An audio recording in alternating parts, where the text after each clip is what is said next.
Ma belle-mère a invité toute la famille à la maison pour décider de ce qu'ils feraient de ma nouvelle maison, en disant que je n'avais pas de voix là-bas. Mon mari a approuvé devant tout le monde. J'ai simplement ouvert le dossier sur la table et j'ai dit, vous devriez lire ce qui est écrit ici. J'ai découvert que j'étais propriétaire de la maison un mardi matin d'octobre, le genre de matin où la lumière entre de côté par la fenêtre de la cuisine, et où tout semble presque normal. J'étais debout au comptoir en chaussettes, tenant une tasse de café devenu froid, lisant une pile de documents que mon avocat m'avait fait parvenir par coursier la nuit précédente. Le dossier portait la mention recherche de titres et registres de propriété et je l'avais transporté avec moi pendant 3 jours sans l'ouvrir, car une partie de moi n'était pas prête pour ce qui pourrait s'y trouver. Je l'ai ouvert ce matin-là parce que Sandra venait à midi. Sandra, ma belle-mère, venait tous les mardis. Elle avait fait cela pendant les 9 années de mon mariage avec son fils Marcus. Et pendant ces 9 années, elle n'avait jamais frappé une seule fois. Elle avait une clé. Elle avait toujours eu une clé. Marcus la lui avait donnée avant même que nous n'emménagions, ce qui aurait dû m'indiquer quelque chose, et c'était probablement le cas, mais j'ai choisi de ne pas l'entendre, de la même manière que j'avais choisi de ne pas entendre tant de choses au cours de ces années. Elle entrait par la porte latérale de la cuisine, posait son sac à main sur le comptoir comme si elle était chez elle, ce qu'elle semblait sincèrement croire, et procédait à un audit de la maison. C'est le seul mot pour décrire ce qu'elle faisait. Elle passait un doigt sur le dessus d'un placard, ouvrait le réfrigérateur et en évaluait le contenu, ramassait un objet décoratif et le retournait comme si elle l'expertisait. Elle ne demandait pas comment j'allais. Elle n'apportait pas de nourriture pour nous deux. Elle apportait parfois des choses à Marcus, un récipient contenant quelque chose qu'elle avait cuisiné, un magazine qu'elle pensait qu'il aimerait, une petite plante d'intérieur qu'elle avait coupée dans son propre jardin, mais jamais rien pour moi. Et si j'étais dans la pièce, elle regardait au-delà de moi avec cette marque particulière de mépris poli qui nécessite toute une vie de pratique pour être maîtrisée. Ce genre de mépris n'est pas un accident. C'est une compétence. Ce matin-là, j'ai lu les documents 3 fois. Puis je les ai posés sur la table de la cuisine. La table de la cuisine dans la maison dont j'étais apparemment propriétaire, chaque centimètre carré, libre de toute dette et uniquement à mon nom. Et j'ai fini mon café. Et j'ai attendu. Je suis Renata Sloan. J'avais 38 ans ce mardi matin d'octobre, et j'étais marié à Marcus Sloan depuis 9 ans. Et pendant environ 6 de ces années, j'avais soupçonné que quelque chose dans notre vie était profondément et structurellement anormal, d'une manière qui allait bien au-delà des difficultés ordinaires d'un mariage. J'avais essayé de le nommer à plusieurs reprises. Je m'étais assise en face de Marcus dans le salon de la maison dont je ne savais pas encore que j'étais propriétaire et j'avais dit des choses comme « J'ai l'impression que nous ne sommes pas des partenaires. Et j'ai l'impression que l'opinion de ta mère compte plus dans cette maison que la mienne. » Et Marcus écoutait avec l'expression d'un homme attendant que l'orage passe. Puis il disait quelque chose comme « Personne ne dit ça. Tu es trop sensible. Tu sais comment elle est. » Et je sentais le sol sous moi se dérober légèrement, comme c'est le cas lorsque quelqu'un réorganise les meubles de vos propres perceptions. Et je pensais que j'étais peut-être trop sensible. Que c'était peut-être simplement ainsi que fonctionnaient les familles. Que j'étais peut-être le problème. J'ai passé beaucoup de temps à penser que j'étais le problème. Je dois vous parler de la maison car la maison est importante. La maison est, à bien des égards, l'histoire tout entière. Marcus et moi avons déménagé à Decatur, en Géorgie, il y a 9 ans, juste après notre mariage. Nous avions tous les deux 30 ans à l'époque. Il travaillait dans l'immobilier commercial, ce qu'il décrivait comme une passion et que j'ai fini par comprendre comme étant principalement un véhicule pour son ego et sa vie sociale. J'étais ingénieur civil agréé et je travaillais pour une entreprise de taille moyenne qui gérait des contrats d'infrastructure dans tout le sud-est. J'étais dans cette entreprise depuis 5 ans. J'avais un salaire, un plan d'épargne retraite, une réputation professionnelle que j'avais bâtie brique par brique grâce à de longues heures et à un travail minutieux, et un sens de l'orientation que je trouvais sincèrement satisfaisant. Marcus avait le charme, les contacts au golf et une mère qui avait décidé avant notre mariage que je n'étais pas assez bien pour son fils. Bien qu'elle fût trop bien élevée pour le dire aussi directement, elle le disait plutôt dans sa façon de parler de ma carrière. N'est-ce pas trop exigeant, ma chérie? Tous ces voyages. Ne crains-tu pas de négliger ton foyer? Et dans sa façon de parler de mes origines, ta famille vient d'où? Comme c'est intéressant. Et dans sa façon de parler de ma cuisine, de ma décoration, de mes coupes de cheveux, de mes vêtements. Tout ce que je faisais était examiné et jugé insuffisant. Et Sandra trouvait des moyens de communiquer cela sans jamais élever la voix au-dessus d'un registre intérieur agréable. La maison dans laquelle nous avons emménagé était un bungalow de style artisan de 1962 dans un quartier appelé Oakhurst. 2 chambres, une véranda, une grande cour arrière avec un magnolia qui perd ses fleurs chaque mois de mai d'une manière qui est véritablement magnifique, même lorsque le reste de votre vie s'effondre. 1400 pieds carrés. Des parquets d'origine qui grinçaient d'une manière particulière dans le couloir. Des moulures couronnées dans le salon. Une cuisine avec une fenêtre au-dessus de l'évier qui faisait face à l'est et captait la lumière du matin. Nous l'avons acheté pour 278 000 €, ce qui correspondait au prix du marché. Ensuite, j'ai mis 160 000 € de mes propres économies comme à compte. Des économies que j'avais accumulées au cours de 5 années de travail minutieux et de vie prudente. De l'argent qui représentait une version de moi-même que j'avais construite entièrement seul avant Marcus. Avant tout cela, Marcus a mis 40 000 € et a fait beaucoup de déclarations très confiantes sur la façon dont l'immobilier était toujours un bon investissement et sur la façon dont ce quartier allait prendre de la valeur. L'hypothèque était à nos 2 noms. L'acte de propriété, et c'est là que les choses se compliquent et aussi là où les choses finissent par devenir très simples, a été traité par un avocat spécialisé en immobilier nommé Paul Whitfield, qui était un ami du père de Marcus, et que Marcus a choisi entièrement sans mon avis. En disant que c'était plus facile, qu'il connaissait déjà Paul. Paul leur accorderait un bon taux sur les frais de clôture. J'ai signé ce qu'on m'a dit de signer. J'avais 30 ans, j'étais fatigué par l'organisation d'un mariage, je faisais confiance à mon mari et j'ai signé ce qu'on m'a dit de signer. Ce que je ne savais pas, ce que je n'allais pas découvrir pendant 9 ans, c'est que Paul Whitfield avait commis une erreur, ou peut-être pas une erreur. J'ai longtemps réfléchi à cette question, et je ne suis toujours pas sûr de ce que c'était. Et à un certain point, la distinction a cessé d'avoir de l'importance pour moi, car le résultat était le même, quelle que soit l'intention. Voici ce qui s'est passé. L'acte a été enregistré avec un seul nom dessus. Mon nom, Renata Sloan, anciennement Renata Sloan Prior. J'avais mis un trait d'union à mon nom, bien que Marcus ne l'ait pas fait. Inscrite comme l'unique propriétaire de 1400 pieds carrés à Oakhurst, Decatur, Géorgie. Marcus était sur l'hypothèque. Il n'était pas sur l'acte de propriété. Paul Whitfield, s'est-il avéré, avait pris sa retraite de la pratique 2 ans après notre clôture. Ces dossiers ont été archivés. Personne n'avait remarqué l'anomalie parce que personne n'avait regardé. Personne. C'est-à-dire jusqu'à ce que j'engage mon avocat. Je dois vous dire pourquoi j'ai engagé un avocat. Je dois revenir au début de la véritable histoire, qui n'est pas la maison. La maison n'est que l'endroit où cela s'est passé. La véritable histoire concerne ce que Sandra a dit l'après-midi du 17 août et ce que j'ai décidé dans les 45 secondes qui ont suivi. Mais pour comprendre pourquoi ces 45 secondes ont été possibles, pourquoi j'y étais préparé, pourquoi je ne me suis pas effondré, ni n'ai discuté, ni n'ai pleuré, je dois vous ramener plus loin en arrière. Je dois vous montrer comment une femme qui faisait confiance à son mari et voulait que son mariage fonctionne est devenue une femme qui avait 6 ans de documentation dans un tiroir verrouillé et le numéro d'un expert comptable judiciaire enregistré dans son téléphone. Il faut commencer par comprendre qui était Marcus. Pas le Marcus qu'il montrait aux gens. Pas l'homme grand, bien habillé, au rire facile, qui serrait fermement les mains à l'église, amenait sa femme aux événements de l'association de quartier et appelait sa mère tous les jours.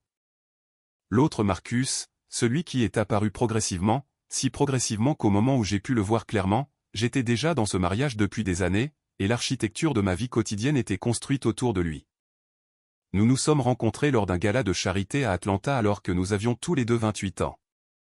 Il avait les épaules larges, portait un costume avec une sorte de confiance qui semblait naturelle, avait le don de vous faire sentir, dans les premières minutes de la conversation, que vous étiez la personne la plus intéressante de la pièce. Il était drôle, vif, chaleureux d'une manière qui rayonnait vers l'extérieur et attirait les gens vers lui. Je n'étais pas naïve. J'avais 28 ans. J'avais une carrière. J'avais vécu seul dans 3 villes.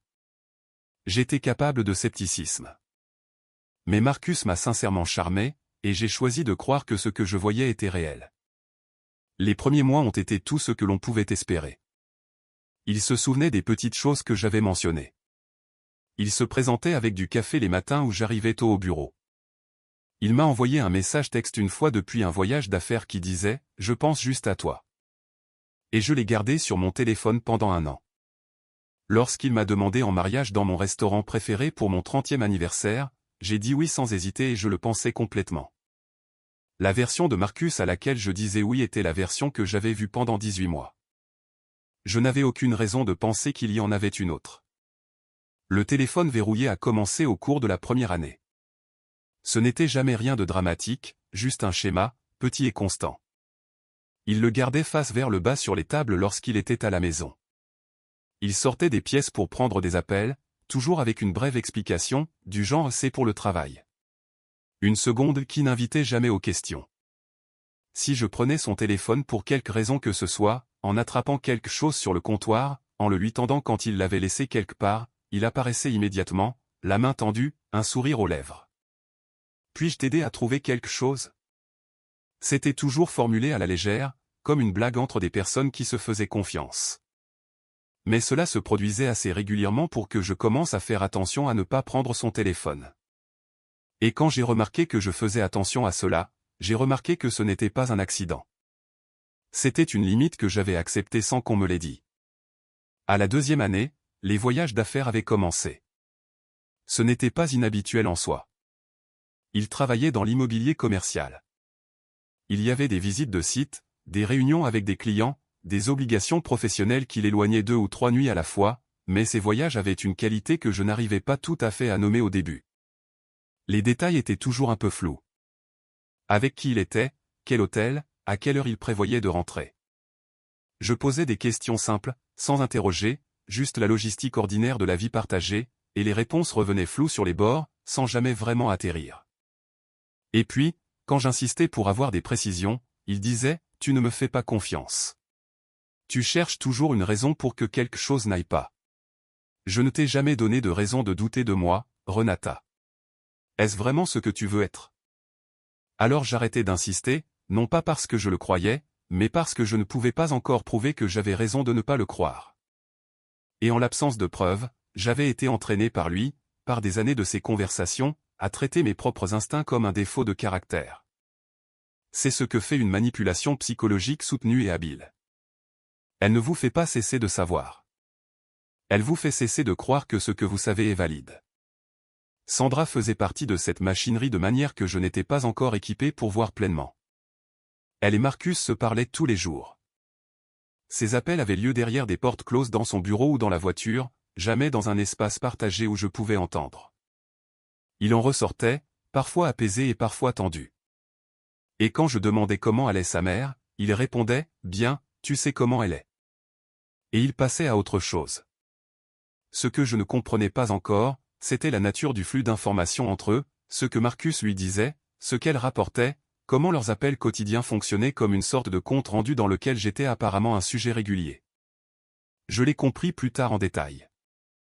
Pour l'instant, au cours des années 2 et 3, je comprenais seulement que Sandra semblait savoir des choses sur nos finances et nos projets que je ne lui avais pas dites, et que je n'avais pas vu Marcus lui dire, ce qui signifiait que cela se disait lors de ces appels à huis clos. Ce qui signifiait que notre vie commune était partagée avec quelqu'un d'autre avant qu'elle ne soit pleinement établie entre nous. Elle faisait des commentaires, soigneusement formulés, niables, sur des décisions qui étaient soi-disant encore en cours de discussion. Elle était au courant de la proposition de refinancement avant moi. Elle connaissait le projet de rénovation de la véranda, un projet que Marcus m'a présenté comme une idée nouvelle un dimanche, avant qu'on me dise qu'il était envisagé. Elle donnait son avis sur des décisions qui nous appartenaient de droit. Et je regardais Marcus après ses commentaires, essayant de comprendre comment elle savait. Et Marcus haussait les épaules et disait, « Tu sais comment elle est. » Et il passait à autre chose. À la 4e année, j'ai commencé à remarquer l'argent. C'est la partie qui m'a pris le plus de temps à voir clairement, en partie parce que j'avais laissé Marcus prendre la direction de nos finances communes dans les premières années du mariage, par un mélange de confiance et d'épuisement. Je travaillais de longues heures. Je voyageais régulièrement pour des projets d'infrastructure qui m'amenaient sur des chantiers en Alabama, en Caroline du Sud et au Tennessee. Et quand je rentrais à la maison, je voulais dîner et dormir, pas examiner des relevés bancaires. J'avais mes propres comptes, mon propre conseiller financier, mon plan d'épargne retraite et mes économies qui augmentaient régulièrement. Mais le compte joint, celui que nous utilisions pour l'hypothèque, les services publics, les courses, les dépenses partagées, je l'avais largement laissé entre les mains de Marcus, et je n'avais pas posé assez de questions. Ce que j'ai commencé à remarquer au cours de la 4e année, c'est que le solde du compte joint ne se comportait pas comme il l'aurait dû. Notre hypothèque était de 3100 € par mois. Les services publics et les courses représentaient en moyenne environ 2000 € de plus. Entre nos deux revenus, le mien à 112 000 € par an, celui de Marcus variable, mais atteignant en moyenne, m'a-t-il dit, environ 90 000 €, nous aurions dû nous constituer un matelas financier significatif. Au lieu de cela, le compte stagnait. Parfois, il baissait, et Marcus avait une explication presque satisfaisante, mais pas tout à fait. Le système de chauffage, de ventilation et de climatisation avait besoin d'une réparation. Les impôts fonciers avaient été plus élevés que prévu. Il avait dû couvrir un acompte sur une transaction liée au travail et l'argent allait revenir. Chaque explication était plausible. Aucune d'entre elles, lorsque je regardais les chiffres réels, n'expliquait tout à fait ce qui manquait. J'ai commencé à prendre des notes. Pas de documentation officielle, pas encore. Juste un journal que je gardais au fond de mon sac de travail. Les dates, les soldes des comptes, les choses que Marcus avait dites, les écarts que j'avais remarqués. Je me disais que c'était pour être organisé. Je me disais que ce n'était probablement rien, mais j'ai gardé le journal parce qu'une partie calme et lucide de moi comprenait que ces notes pourraient avoir de l'importance plus tard, et que ce plus tard pourrait arriver plus vite que je ne voulais le croire. À la 5e année, j'ai trouvé la carte de crédit dont j'ignorais l'existence. Elle était dans sa veste. J'apportais une veste au pressing, une veste de sport bleu marine que Marcus avait laissé draper sur une chaise dans la chambre, et j'ai senti le bord rigide de quelque chose dans la poche intérieure, et je l'ai sorti. Une carte de crédit au nom de Marcus émise par une banque avec laquelle nous n'avions aucun compte. La carte semblait utilisée, légèrement usée au coin, le genre d'usure qui vient du fait d'être régulièrement sortie et remise dans un portefeuille. Je l'ai tenue un instant. J'ai senti le plastique froid entre mes doigts. Je l'ai photographiée avec mon téléphone, des deux côtés. Je l'ai remise. J'ai apporté la veste au pressing.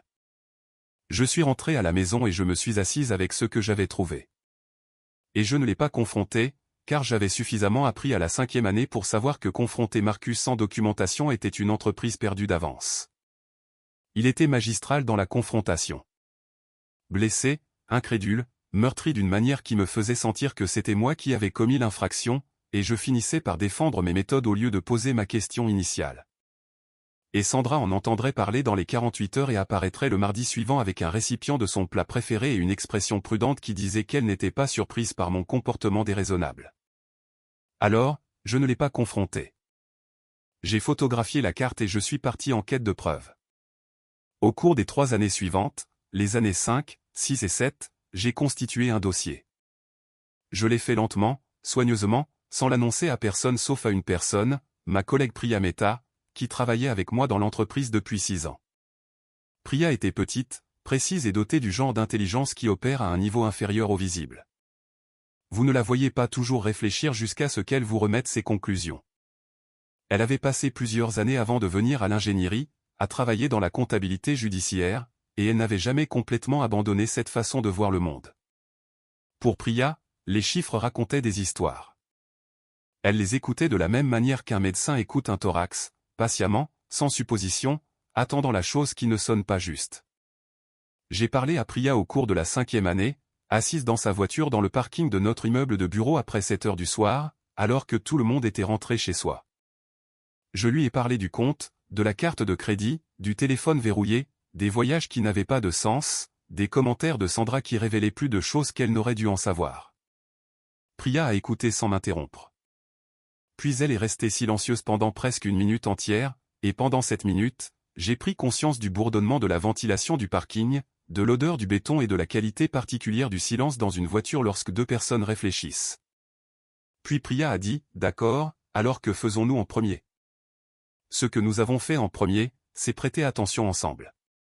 Priya m'a aidé à comprendre ce qu'il fallait chercher dans les dossiers financiers, comment documenter les écarts d'une manière qui serait lisible pour un professionnel, quel type de transaction devait avoir des traces écrites correspondantes, et que faire quand ce n'était pas le cas. Elle m'a aidé à comprendre la différence entre des informations qui étaient simplement troublantes et des informations qui pouvaient faire l'objet de poursuites. Elle est devenue, sans qu'aucune de nous ne le nomme, la partenaire stratégique dont j'avais besoin.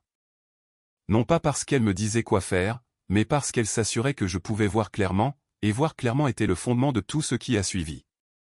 À la 6e année, j'ai passé mon premier appel à un avocat spécialisé en divorce. Elle s'appelait Diane Caldwell, une avocate en droit de la famille basée à Atlanta avec une réputation que Priya avait recherchée soigneusement et systématiquement. La façon dont elle recherchait tout. Diane était spécialisée dans les divorces très conflictuels impliquant des dissimulations financières, et elle avait un taux de réussite dont les membres de la communauté juridique d'Atlanta discutaient apparemment avec respect. J'ai appelé son bureau depuis ma voiture un mercredi après-midi d'octobre. Je n'ai pas pris de rendez-vous. J'ai demandé si elle pouvait recommander un expert comptable judiciaire qui travaillait sur des cas de patrimoine matrimonial. Elle m'a donné un nom. Elle a également dit, quand vous serez prête à parler, appelez-moi. J'ai écrit son numéro au dos de mon journal et je ne l'ai plus rappelé pendant près de 2 ans. L'expert comptable judiciaire s'appelait Greg Oy, et il a tout changé. Greg était au milieu de la quarantaine, méthodique à la manière des personnes qui ont passé des décennies à lire ce que les chiffres disent réellement plutôt que ce qu'ils sont censés dire. Je l'ai rencontré au printemps de la 7e année dans une salle de conférence de son bureau du centre-ville d'Atlanta. J'ai apporté le journal. J'ai apporté les photographies. J'ai apporté des copies imprimées des relevés bancaires que j'avais soigneusement obtenus, des reçus que j'avais trouvés et documentés pendant 3 ans. Un journal des écarts de compte que j'avais suivi et une chronologie que j'avais construite qui montrait la corrélation entre les absences inexpliquées de Marcus et des activités de compte spécifiques. Greg a tout lu sans parler. Puis il a levé les yeux et a dit, « Madame Sloan, c'est un bon début. Nous devons aller plus loin. » J'ai dit, « Je sais. Dites-moi comment. » Au cours des 8 mois suivants, Greg a brossé un tableau.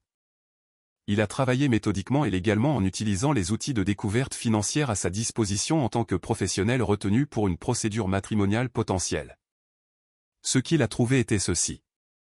Marcus avait une carte de crédit, celle que j'avais trouvée dans la veste, qu'il portait depuis 3 ans avec un solde qui fluctuait entre 12 000 € et 22 000 € selon les mois. Greg a extrait l'historique des dépenses. La carte avait été utilisée dans des hôtels à Atlanta, Savannah, Nashville et Charlotte, dans des restaurants, toujours pour 2, chez des fleuristes, dans des spas et des services liés à la beauté. Dans un service de livraison basé sur un abonnement pour des cadeaux personnalisés qui envoyait des boîtes mensuelles du genre de choses que vous envoyez à quelqu'un lorsque vous essayez de maintenir une relation romantique avec lui à distance. La carte était payée mensuellement à partir d'un compte professionnel que Marcus maintenait pour ses activités immobilières, un compte sur lequel je n'étais pas, dont je n'avais jamais vu les relevés, et que Marcus m'avait décrit comme purement professionnel. Le compte professionnel puisait, comme Greg l'a retracé, dans une combinaison des revenus de commission de Marcus et de transferts périodiques depuis notre compte joint, auquel je contribuais à parts égales. Greg a également trouvé un compte d'épargne. Marcus l'avait ouvert environ 4 ans plus tôt dans une coopérative de crédit à Marietta, une coopérative de crédit qui n'avait aucune succursale près de notre quartier, près de son bureau, ou près de n'importe quel endroit que Marcus avait jamais mentionné avoir une raison de visiter. Le compte avait été ouvert avec un dépôt de 38 000 €.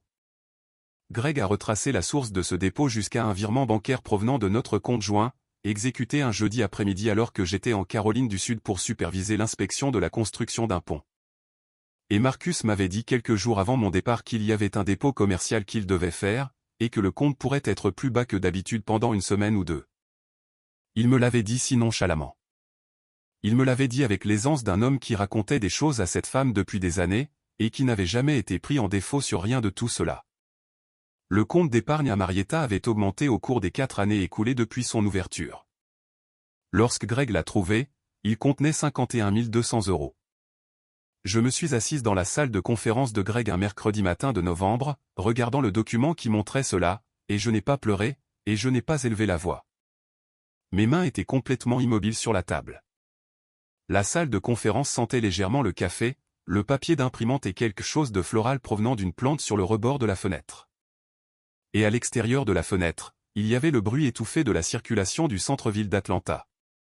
Et je me suis assise avec tout cela autour de moi et j'ai ressenti la résolution finale et complète de quelque chose que j'avais gardé en suspens pendant 6 ans. Le sentiment particulier que vous ressentez lorsque vous saviez déjà et que maintenant vous avez le papier. J'ai dit, qu'y a-t-il d'autre? Greg a répondu, je cherche encore, mais ce que j'ai maintenant est déjà suffisant pour agir. Voulez-vous appeler votre avocate? J'ai dit, oui. J'ai appelé Diane cet après-midi-là depuis le parking du bâtiment de Greg. Elle a répondu à la deuxième sonnerie. J'ai dit, je suis prête à parler. Elle a dit, j'attendais votre appel. Pouvez-vous venir cette semaine? J'y suis allé ce jeudi. J'ai apporté le dossier numérique que je construisais depuis 3 ans, sauvegardé à 3 endroits distincts, et les copies physiques que je gardais dans le tiroir verrouillé de mon bureau à domicile. Diane a tout examiné à la table de conférence pendant que j'étais assise en face d'elle. Elle a posé des questions précises. J'ai donné des réponses précises. Au bout de 2 heures, elle a levé les yeux et a dit, « Renata, vous avez monté un dossier extrêmement solide. » Elle l'a dit doucement, de la manière dont les professionnels disent des choses qui sont sincèrement impressionnantes. Puis elle a dit, « Je veux vous montrer quelque chose tiré de la recherche de titres que nous avons effectuée sur votre propriété. » Elle a ouvert un dossier et l'a tourné vers moi. Il m'a fallu 2 lectures pour comprendre ce que je regardais. La 3e lecture ne laissait aucune place à l'incertitude. L'acte de propriété de la maison à Oakhurst. L'acte de propriété de 1400 pieds carrés de parquet et de moulures couronnées, d'une véranda et d'un magnolia dans le jardin arrière. Il portait un seul nom dans le champ du bénéficiaire. Mon nom, seulement mon nom. Marcus était sur l'hypothèque. Il n'était pas sur l'acte. Il n'avait jamais été sur l'acte. 9 ans que sa mère entrait dans cette maison comme si elle lui appartenait. 9 ans d'insinuations subtiles et moins subtiles que c'était une propriété familiale, une propriété de la famille Sloan, une propriété que j'étais autorisé à occuper grâce à la générosité de Marcus et à la grâce de sa famille, et l'acte de propriété était à mon nom depuis le jour de la clôture. Diane a dit, c'est significatif. Cela modifie plusieurs aspects de la façon dont nous allons procéder. Elle m'a expliqué attentivement les implications juridiques. Ce que cela signifiait pour la demande de divorce, ce que cela signifiait pour les revendications de Marcus sur la propriété, ce que cela signifiait pour ma position dans la négociation. Elle a dit, je veux que vous réfléchissiez à cela pendant quelques jours avant que nous décidions des prochaines étapes. Lisez à nouveau les documents. Laissez les choses se décanter. J'ai relu les documents. Je les ai laissés se décanter. Et puis j'ai attendu mardi. C'est un mardi doux que Sandra s'est tenue dans ma cuisine et m'a qualifié d'ingrate. Quand elle a fait un geste vers la maison et l'a appelée propriété familiale, quand elle m'a dit avec la confiance tranquille d'une femme qui n'avait jamais été remise en question dans ses évaluations à mon égard, que je devrais être reconnaissante de vivre encore ici. J'ai réfléchi à tout ce que j'avais construit en réponse. Le journal, les photographies, le rapport de Greg, la salle de conférence, l'appel téléphonique avec Diane, le tiroir verrouillé, le dossier à 3 emplacements, le compte d'épargne dans une banque dont Marcus n'avait jamais entendu parler. Qui s'était accumulé régulièrement au cours des 18 derniers mois alors que je redirigeais une partie de mon dépôt direct chaque mois. J'ai pensé à tout cela et j'ai pensé aux documents dans le dossier que j'avais lu 3 fois ce matin-là et j'ai dit à Sandra, je comprends parfaitement ce que vous voulez dire. Elle a hoché la tête, satisfaite de la façon dont elle l'était toujours lorsqu'elle croyait avoir remis quelque chose à sa place. Marcus est descendu à 2h15. J'avais laissé une enveloppe sur la table de la cuisine, juste une enveloppe, blanche, banale, le genre d'enveloppe que l'on peut acheter dans n'importe quel magasin de fourniture de bureau. Elle était scellée. Son nom était écrit sur le devant avec mon écriture. Quand Marcus est entré dans la cuisine, je lui ai dit qu'elle était là pour lui. Il l'a ramassée. Il l'a retournée. Il l'a ouverte. À l'intérieur se trouvait une seule page, une copie certifiée conforme de l'acte de propriété. Il l'a lue. Son expression est d'abord passée par la confusion, puis par quelque chose de plus prudent. Le regard d'un homme essayant de trouver la sortie. Il a relu la ligne du bénéficiaire. Il a levé les yeux vers moi. Il a dit, « Pourquoi n'y a-t-il que ton nom ici ?» J'ai répondu, « Je me le demandais moi-même. » Il a dit, « Il doit y avoir une erreur. » Il a dit cela avec le ton particulier d'un homme qui a décidé que la meilleure réponse à un fait inattendu est de l'appeler immédiatement une erreur. Il a dit, ce n'est qu'un problème de paperasse. Nous allons appeler Paul. Et puis il s'est arrêté parce que Paul Whitfield avait pris sa retraite il y a 7 ans et que ses dossiers étaient archivés et qu'il n'y avait nulle part où appeler. Il a dit, « Maman, viens ici. » Sandra est entrée depuis le salon. Elle a regardé le papier que Marcus lui tendait. Elle a lu la ligne du bénéficiaire. Elle l'a relu. Et puis elle m'a regardé avec une expression que je n'avais jamais vue sur son visage en 9 ans de mardi. Ce n'était pas son mépris poli, ni son évaluation prudente, ni la chaleur feinte qu'elle réservait à son fils. C'était quelque chose de beaucoup plus simple. C'était l'expression d'une femme qui vient de découvrir que l'architecture sur laquelle elle croyait se tenir a un plan différent de ce qu'elle pensait. J'ai dit, j'allais en parler. Mais vous étiez en train d'expliquer au sujet de la propriété familiale, Sandra. Je ne voulais pas vous interrompre. La pièce était très silencieuse. Le réfrigérateur bourdonnait à l'extérieur. Une voiture est passée dans la rue. Marcus tenait toujours l'acte. Sandra me regardait toujours. Et je la regardais en retour avec le calme complet et serein d'une femme qui se préparait pour ce mardi précis depuis 6 ans.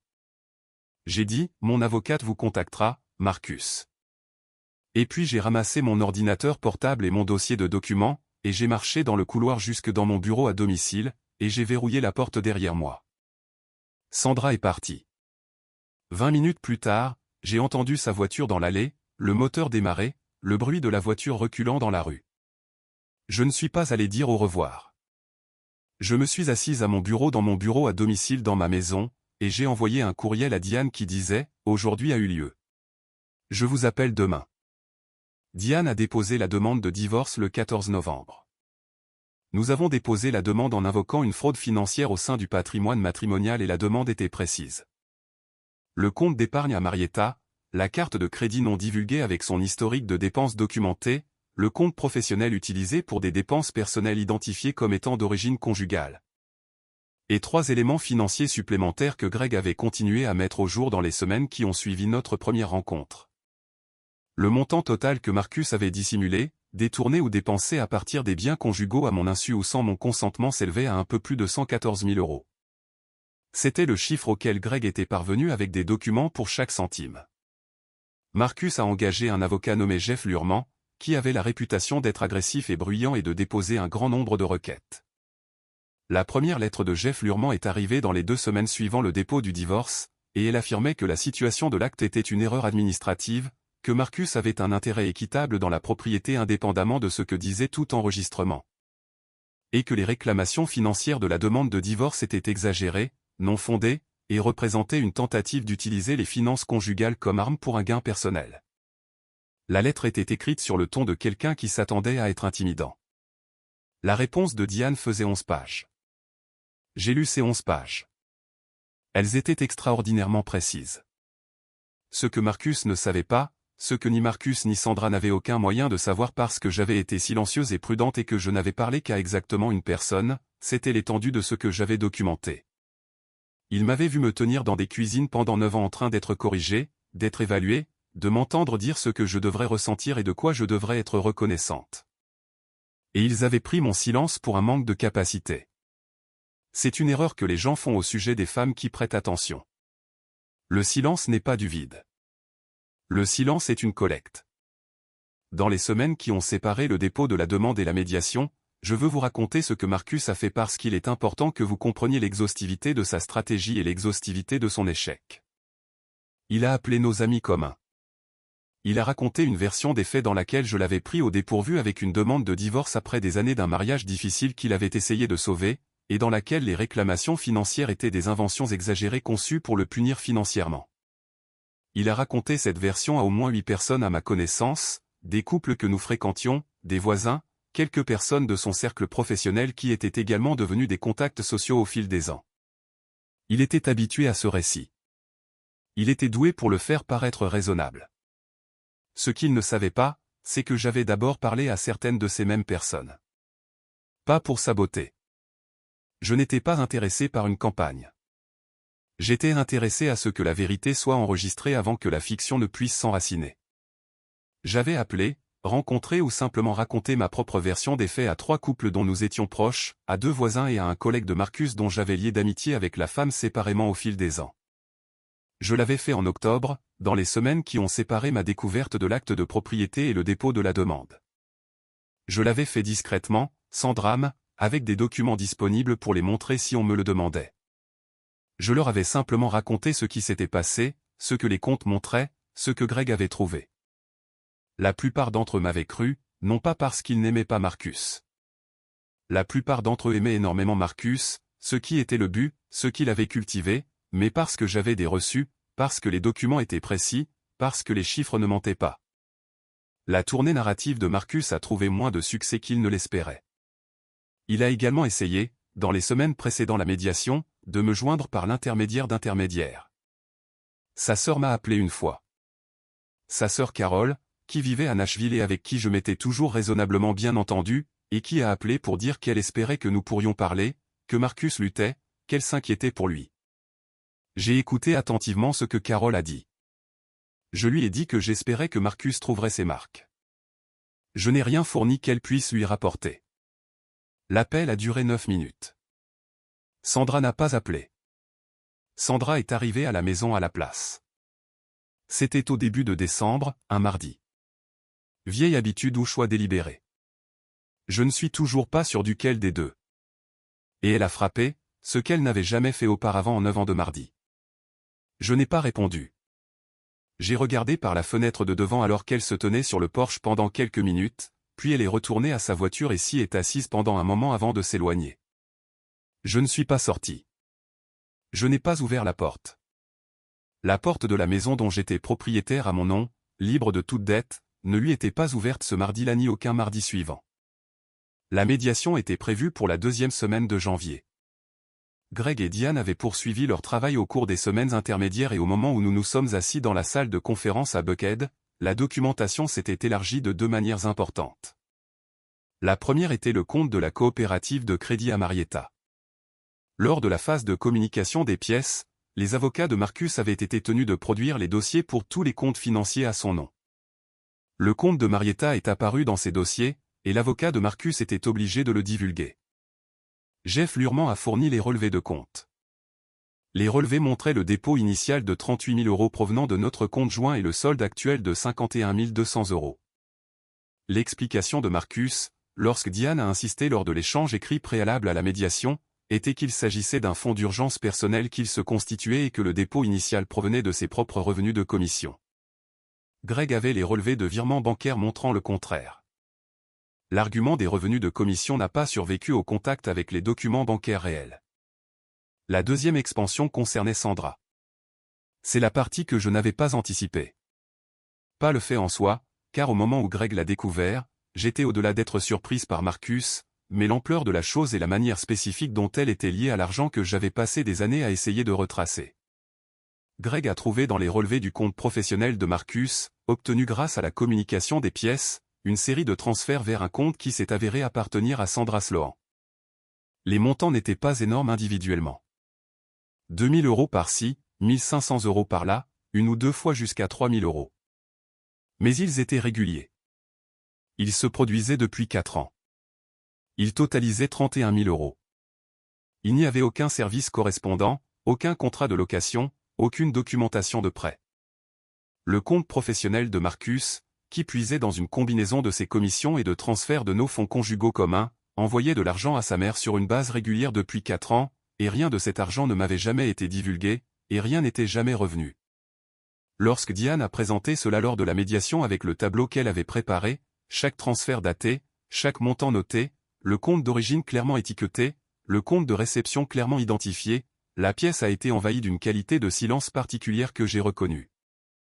C'était le silence de l'information atterrissant là où elle ne peut être contestée. L'avocat de Marcus a demandé une suspension de séance. Ils sont partis pendant 35 minutes. À leur retour, Jeff Lurman a déclaré que son client était prêt à discuter des termes du règlement. Diane a dit qu'elle écouterait. Et puis, pendant 4 heures, dans une salle de conférence avec une moquette grise et une vue sur la rue Pichery et un plateau de bouteilles d'eau que personne n'a touché, le mariage de 9 ans de Renata et Marcus Sloan a été démonté avec la précision que seule la documentation peut fournir. Chaque compte caché abordé, chaque article de carte de crédit non divulgué examiné, chaque transfert à Sandra retracé et nommé, chaque écart entre ce que Marcus avait dit de nos finances et ce qu'elles étaient réellement mesurées et enregistrées. Marcus a essayé 2 fois de recadrer les choses. Le compte de Marietta était pour les urgences, a-t-il dit. Les transferts à sa mère étaient un soutien familial personnel que tout fils pourrait apporter. La carte de crédit était un compte personnel pour des dépenses personnelles qui ne regardaient que lui. Chaque argument s'est heurté à la documentation. Chaque tentative de recadrage a été démantelée, non pas avec une requête, mais avec du papier. Greg avait passé 8 mois là-dessus. Le papier était exhaustif. Je me suis assise de mon côté de la table, et j'ai regardé cela se produire avec la qualité d'attention que j'avais développée au cours de 6 années à noter des choses dans un journal au fond d'un sac de travail. Je n'ai pas parlé à moins que Diane ne s'adresse à moi. Je n'ai répondu à rien de ce que Marcus a dit. Je l'ai regardé une fois vers la fin, quand il avait cessé d'essayer de se battre et était devenu silencieux à la manière de quelqu'un qui a enfin compris l'ampleur de ce dans quoi il se trouve. Il avait l'air diminué, pas de manière sympathique, juste plus petit qu'il ne l'avait paru pendant 9 ans. L'accord de règlement a été le suivant. La maison restait la mienne. Seul titulaire du titre de propriété, seul titulaire de l'hypothèque après refinancement, avec un paiement en espèces à Marcus représentant sa part équitable de l'appréciation de la propriété sur 9 ans. Réduite par le gaspillage conjugal calculé attribué à sa dissimulation et à ses transferts non autorisés. Ce paiement en espèces était considérablement inférieur à ce qu'il prévoyait de recevoir. Marcus est reparti de la maison avec un chèque qui n'était pas rien, mais qui ne ressemblait en rien à la position dans laquelle il s'attendait à être. Le compte de Marietta, 51 200 €, a été divisé. Diane avait fait valoir avec succès que parce que le dépôt initial remontait à des fonds conjugaux qui incluaient mes contributions, j'avais droit à une part proportionnelle à ma participation financière dans le compte joint sur la période concernée. J'en ai reçu 32 000 €. Le compte professionnel, le solde non divulgué de la carte de crédit, le risque fiscal lié aux revenus non déclarés, les frais professionnels liés au démêlage de ce que Greg avait trouvé, tout cela est resté à la charge de Marcus.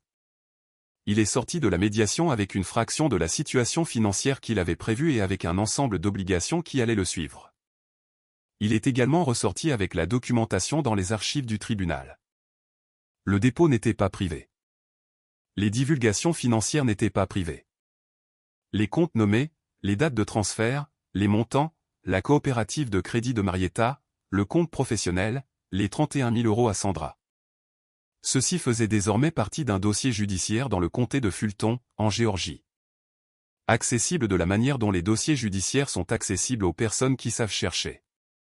Des personnes de la communauté professionnelle de Marcus savaient chercher. 2 de ses partenaires commerciaux ont examiné le dossier dans les 3 semaines qui ont suivi sa publication. L'un d'eux, que j'avais rencontré 2 fois lors d'événements du secteur, et qui avait apparemment déjà eu des réserves sur Marcus que le dossier a confirmé, s'est retiré d'un projet commun qu'il développait. Une association immobilière au sein de laquelle Marcus siégeait au conseil d'administration depuis 3 ans n'a pas renouvelé son poste lorsque son mandat a pris fin en février. Les appels des contacts de golf ont ralenti. Le flux de transactions qui avait soutenu son identité professionnelle s'est progressivement réduit. L'architecture de sa réputation, l'image professionnelle solide, orientée vers la famille et engagée dans la communauté qu'il avait maintenue pendant des années, avait été construite sur une fondation qui était désormais lisible pour tous ceux qui regardaient le dossier du tribunal. Il a déménagé dans une plus petite ville du Tennessee 14 mois après la médiation. J'ai appris cela par Carole, qui m'a rappelé une fois de plus au printemps après le règlement, et qui a été assez honnête pour dire qu'elle était désolée pour l'appel qu'elle avait passé en décembre, et qu'elle comprenait mieux les choses maintenant qu'à l'époque. Je l'ai remercié pour ses excuses et je lui ai dit que j'espérais que Marcus trouverait ce dont il avait besoin au Tennessee, et je le pensais de manière neutre, de la manière dont vous pensez les choses lorsque vous avez sincèrement fini de vous soucier du résultat. Et Sandra. Les 31 000 € ne sont pas restés dans la salle d'audience. Les informations ne restent pas dans les salles d'audience. Elles circulent de la même manière que l'eau circule à travers les personnes présentes, à travers la communauté qui connaissait Sandra depuis des décennies.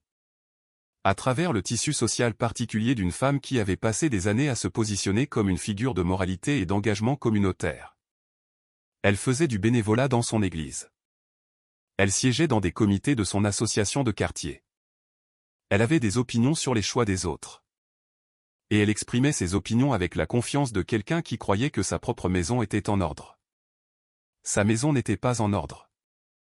Et maintenant, les gens le savaient. Le retrait s'est fait progressivement, comme c'est le cas pour ces choses. Pas de confrontation dramatique. Rien de si visible, plutôt comme le refroidissement particulier d'une pièce lorsque quelqu'un comprend que ce qu'il croyait d'une personne n'était pas exact. Elle a conservé ses amitiés, son appartenance à l'église, sa voisine Louise, mais la qualité de certaines conversations a changé. La déférence qui l'avait entourée, le poids automatiquement accordé à ses opinions, la façon dont les gens s'étaient alignés sur ses évaluations ont changé de la manière prudente dont les alignements sociaux changent lorsque l'information circule. Son fils était au Tennessee. Son accès à la maison dans laquelle elle était entrée sans y être invitée tous les mardis pendant 9 ans avait disparu. La scène de sa représentation particulière, la mère gâteau, le pilier de la famille, la femme qui comprenait à quoi devait ressembler une bonne épouse et qui était prête à corriger celle qui n'était pas à la hauteur. Cette scène avait perdu son public principal et avait développé dans ses fondations une fissure que les gens pouvaient voir s'ils regardaient. Elle m'a contacté à 2 reprises. Un message texte fin décembre. Renata, j'aimerais parler si tu es ouverte à cela. Je l'ai lu.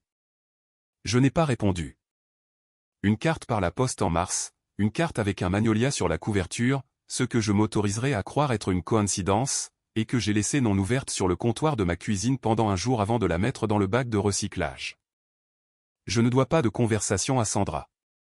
Je veux être précise à ce sujet parce qu'il existe une version de cette histoire dans laquelle la fin implique une réconciliation, dans laquelle Sandra s'excuse avec un poids véritable et je reçois les excuses avec grâce et nous trouvons, sinon de la chaleur, du moins de la civilité. Cette version existe dans de nombreuses histoires et elle n'est pas méprisable. Mais ce n'est pas cette histoire. Cette histoire parle de ce qui s'est réellement passé.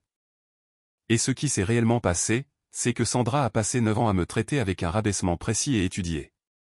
Elle a accepté de l'argent qui provenait de comptes auxquels je contribuais sans divulgation, sans remboursement, sans reconnaissance. Elle s'est tenue dans ma cuisine un mardi d'août et m'a dit que je devrais être reconnaissante pour ce que sa famille m'avait donné. Elle a fait tout cela avec la confiance sereine d'une femme qui croyait qu'il n'y aurait pas de compte à rendre. Il y a eu des comptes à rendre.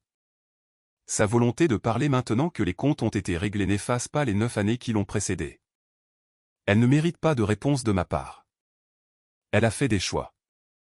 Ces choix ont eu des conséquences.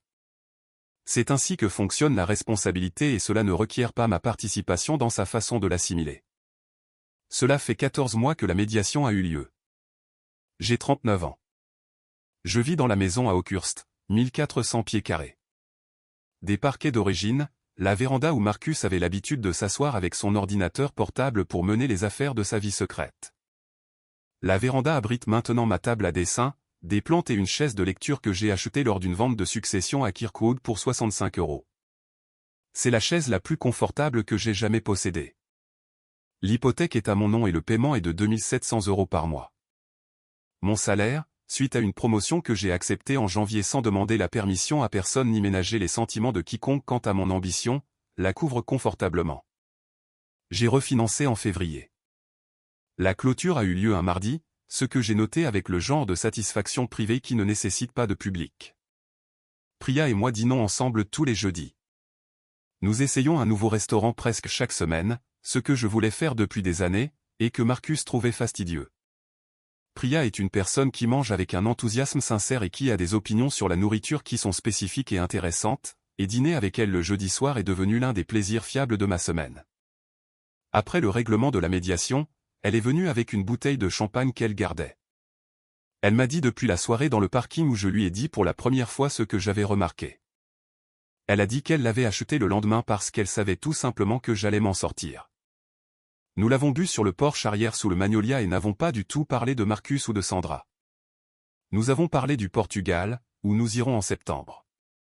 Nous avons parlé d'un projet d'échangeur autoroutier que je gère et qui est le travail le plus techniquement intéressant que j'ai fait depuis des années.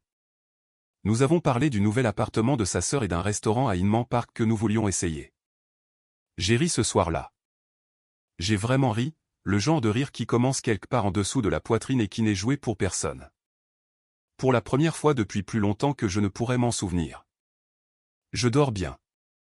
Maintenant, cela ressemble à une petite chose. Ce n'est pas une petite chose. Pendant au moins 3 ans du mariage, je n'ai pas bien dormi. Je restais éveillé dans le noir à côté de Marcus et je ressentais l'état de veille particulier d'une personne qui porte des choses qui nécessitent un traitement, et mon esprit passait en revue son inventaire d'observations, d'écarts et de choses qui ne s'additionnaient pas tout à fait. Et je restais là à calculer, à réexaminer et à essayer de trouver l'explication qui ferait que tout s'emboîte. Aucune d'entre elles ne s'emboîtait jamais tout à fait parce que la chose qui ne s'emboîte pas n'est pas explicable de l'intérieur du cadre du mensonge. Vous ne pouvez la voir clairement que de l'extérieur. Je dors maintenant. Je me réveille et ma première pensée concerne le café, ou le projet au travail, ou la question de savoir si je veux me promener avant de commencer ma journée. Ma première pensée n'est pas pour Marcus. Ma première pensée n'est pas pour Sandra. Ma première pensée m'appartient entièrement et c'est une chose dont je n'avais pas compris qu'elle me manquait jusqu'à ce que je la retrouve. Je veux vous parler d'un matin d'avril, un matin environ 6 mois après la médiation. C'était un samedi et le magnolia commençait à fleurir.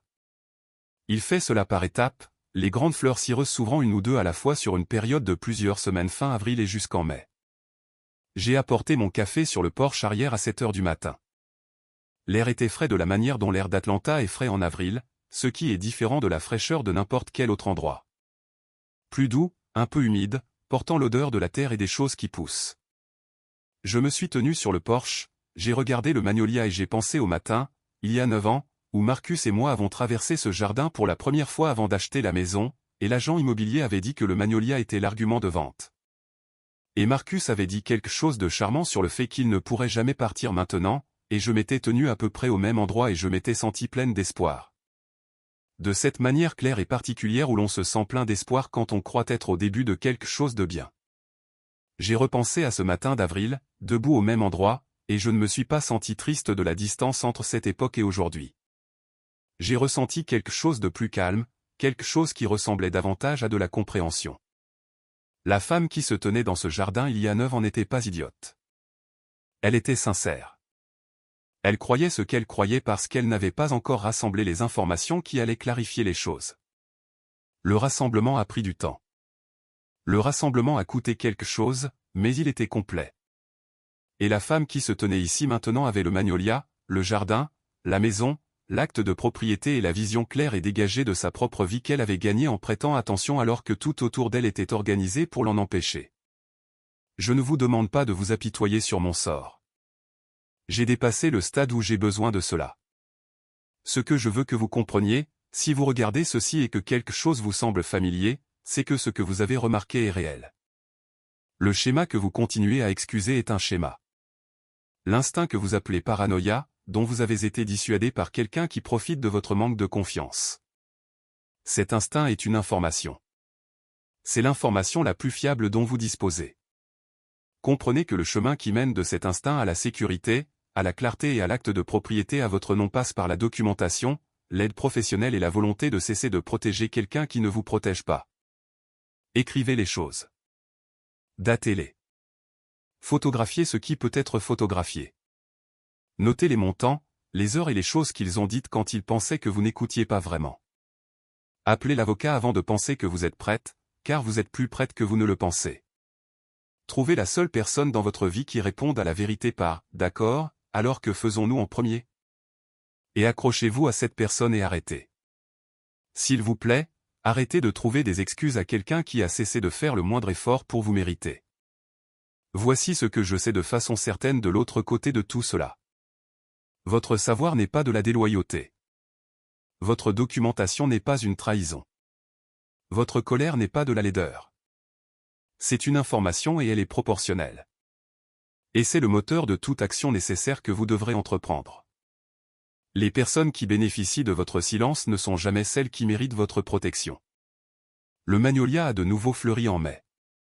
Je me suis tenu dessous un samedi matin avec mon café, en pensant au Portugal, au projet d'échangeur et au dîner du jeudi, en pensant à la chaise de lecture dans la véranda, à l'hypothèque refinancée et aux serrures que j'ai changées sur chaque porte de cette maison une fois la médiation finalisée. En pensant à Priya et à la bouteille de champagne et à la façon dont elle a dit « d'accord, alors que faisons-nous en premier ?» En pensant à ce mardi d'août où Sandra s'est tenue dans ma cuisine et a appelé cette maison une propriété familiale, et à ce mardi d'octobre où j'ai ouvert une enveloppe, l'ai tendue à mon mari et ai regardé son expression passer par la confusion, puis la compréhension. Puis quelque chose qui aurait pu être, enfin, la reconnaissance de ce sur quoi il s'était tenu depuis le début. Il s'était tenu sur la mienne et je suis toujours là. Si cette histoire a réveillé quelque chose en vous, si à un moment donné vous avez pensé « je connais ce sentiment, j'ai été dans cette cuisine. J'ai été aussi silencieuse pendant si longtemps ». Laissez votre commentaire ci-dessous et dites-moi d'où vous regardez. Dites-moi ce qui a fait l'écho en vous. Et si vous connaissez quelqu'un qui continue de trouver des excuses à une personne qui a cessé de les mériter il y a longtemps, partagez cette vidéo. Car parfois, nous avons besoin de voir qu'il est possible de remarquer, de documenter, d'appeler l'avocat, de constituer le dossier, et de se tenir dans une pièce, de tendre une enveloppe à quelqu'un et de laisser le papier faire ce à quoi 6 années d'attention minutieuse l'ont préparé. Laissez votre mention j'aime, abonnez-vous à la chaîne, cliquez sur la cloche de notification. Ici, nous racontons des histoires sur des femmes qui ont décidé que ce qu'elles savaient valait plus que le confort de faire semblant de ne pas savoir. Qui ont décidé que la question de ce qui m'appartient réellement et légalement, valait la peine d'être posée et valait la peine d'y répondre. Même quand la réponse a pris 6 ans à construire, un câlin fort. Et n'oubliez pas, vous ne devez à personne le silence sur ce qu'ils vous ont fait. Vous ne l'avez jamais fait. Pas pendant 9 ans. Pas pendant 9 minutes.